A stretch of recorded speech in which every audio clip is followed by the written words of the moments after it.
ka je ka kwana a hotel nake tambayin ka. Hizba ne suka zo kamin shi ne suka tafi da kowa a hotel. Ƙarya kake yi Haidar. Idan da 'yan hizba ne suka zo suka kama ka sai sun nemi iyayenka. Ina son zama da kai. Ina son rayuwa da kai amma ka sani jakar nan mutum kace zaka bani kuma ya wani mace. Wallahi sai na ga mace kuma zama babban makinta wanda ya kace mijinta babban ƴaƴanta kuma kuma bayan ka aure ta kana neman ka samu ta bada cikin rayuwarta. Kai bari mu zama ki kuma. Yanzu ba ta bari ba.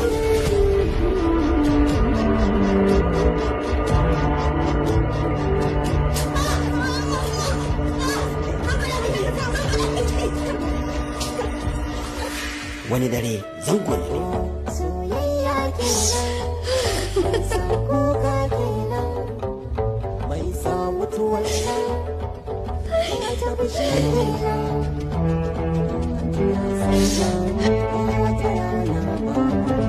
Tunani nake yi. Yanzu da a ce mahaifinka yana rayu. Wani irin bakin ciki zai zanci kansa a ciki. yana ta kawai da cikin kwanciyar hankali tare da tunanin gobe da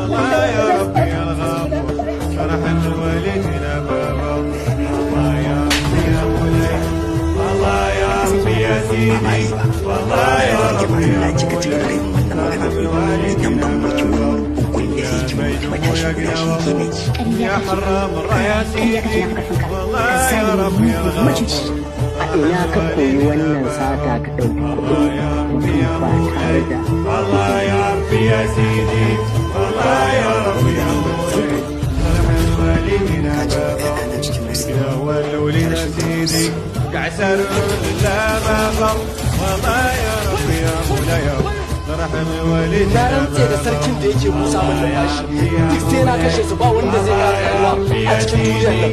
والله يا ربي يا hanyar ka daban hanyar su daban